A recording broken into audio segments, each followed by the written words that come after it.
Think of a video game that emulates a job in which you do almost nothing besides scrutinize the documents of people trying to enter the country you work for, and doing it for hours on end for a full month. There's some irregularities in the job, like having to detain certain suspected criminals, having to tranquilize people trying to illegally get past the border, being approached by certain individuals, usually shady ones, not even trying to get into the country, people with possible discrepancies, etc. And after all of this hard labor, you go back to your more than deplorable living conditions, infested with leeches you're supposed to be calling family, that you loathe, who contribute nothing to your already awful situation, and watch as they suck up what you've earned, be it on food, heat, rent, medicine, etc., and barely having enough to improve your own living condition. If I proposed that to them, the average gamer would more than likely say to the idea, whose responsibility was it to not let you out of your straitjacket? Because something's clearly wrong with you and someone needs to be fired. This is because most come to video games to escape the monotony of life, and people who play video games as a hobby and or for escapism might choose to do so because they want to unwind from whatever puts them to sleep, be it a factor in their job, the people they're around, having to watch a brainlet in a straitjacket who posts videos about video games only him and two other people have played, lack of stimulation in most of their lives, or whatever might dull the cortex. Despite it sounding like one of the most torturous experiences ever to be conceived by man, there is such a video game, and it's one of the most surprisingly fun, unique, and action-packed video games that initially doesn't sound like it would be anything thrilling besides a challenge just to stay alive. Enter Papers, Please. A 2013 video game letting the player delve into the life of a border inspector for the fictional communist nation of Arstotzka. There are a lot of jobs and job simulator games that are fun and would satisfy most any gamer's cravings for a quality experience, with Papers, Please being one of them. What might seem like a mundane and stressful experience is the perfect example of how concepts can be deceptive and off-putting at first, but be one of the most invigorating experiences that one might have the thrill of playing.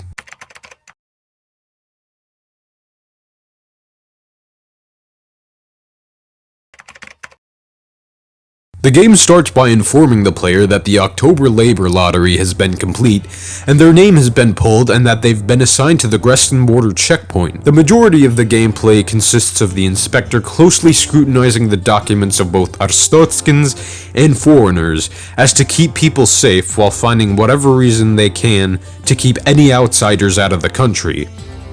As days go on, the inspection process becomes more and more difficult for the inspector, as Arstotzka makes everyone have more and more documents, with more and more points of data about entrance. Not only are more and more documents presented to the inspector, but more and more responsibilities and hard decisions are too, which are mostly interesting little tidbits and plot points. If one thing on so many documents of entry doesn't line up with something else, the inspector has to interrogate who's ever in front of them, and if a certain detail doesn't add up, they have to deny or detain them if given the option. But be careful, if you make a mistake, you get a citation.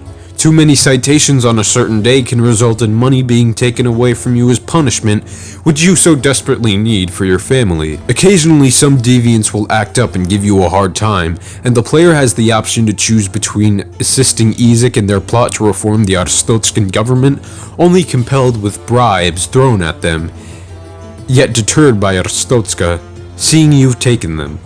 The other more brief dimension of struggle is where the player has to wisely spend their money via evenly distributing it in care towards their family. One can see how the game puts an increasing and immense amount of pressure on the player, making them further question as to why someone would want to play this game. The last thing someone would want when they already have a mundane job is to make said job nerve-wracking and tense. It's one thing having to work a job that doesn't interest someone in many ways that gives them a bare minimum for survival, but it's a whole other level of low quality when that same job weighs on them physically and mentally. The only time a gamer should feel under pressure is when they're going through some extremely thrilling experience, like a horror game, or something designed to send adrenaline coursing through their bloodstream, and even then it's not stress, but a dopamine-filled high that puts people in a generally uplifting mood when the experience is over with.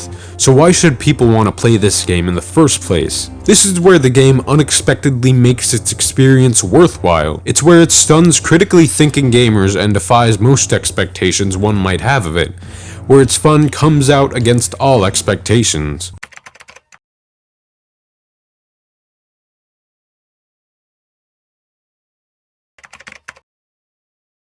Although a real-life document inspector probably wouldn't get as much of a thrill out of their job as they would in Papers, Please, not shaming you if you have that job, there's still tons of fun to be had in the second world country job simulator.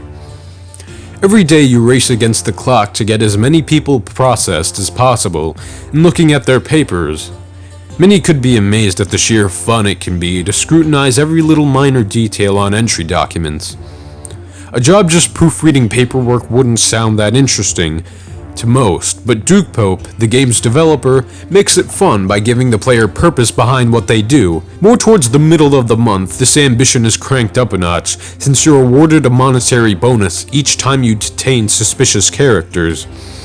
As the month progresses, you're tasked with checking more and more documents, which have more and more points of information, which requires more and more fast checking, which gives you the risk of more citations to be issued. Yet the game as a whole isn't as daunting as it is fun, due to the fact that you never really know who's going to be on the other side of that inspection booth. Drug smugglers, terrorists, charlatans, rebels. It's like watching GameStop stock. You don't know what's gonna happen. As the inspector moves more towards the end of the month, the plot thickens and events get crazy. I won't spoil it for those of you who haven't played it yet, but I can guarantee you that it's a roller coaster of a plot, with all timelines coasting you into one of 20 endings. Like in real life, every decision one makes, every tiny detail, every oversight, every piece of impulsivity, every moment of apathy, can lead to what seems like an infinite number of possibilities that the mind has no capability of conceiving. The fact that the inspector races against the clock to defend himself against certain repercussions amid so many document discrepancies, divergent characters, things that delay the line, unexpected outcomes, and an ever-increasing sense of urgency is what makes Papers, Please such a good game.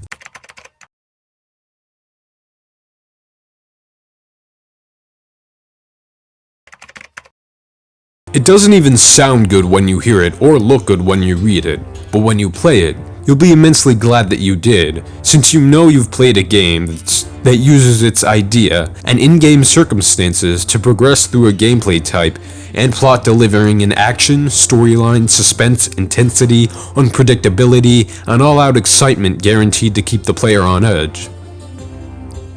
It goes to show that a quality experience doesn't have to be what would typically define a dystopian thriller game that uses puzzles and deduction as its main source of gameplay.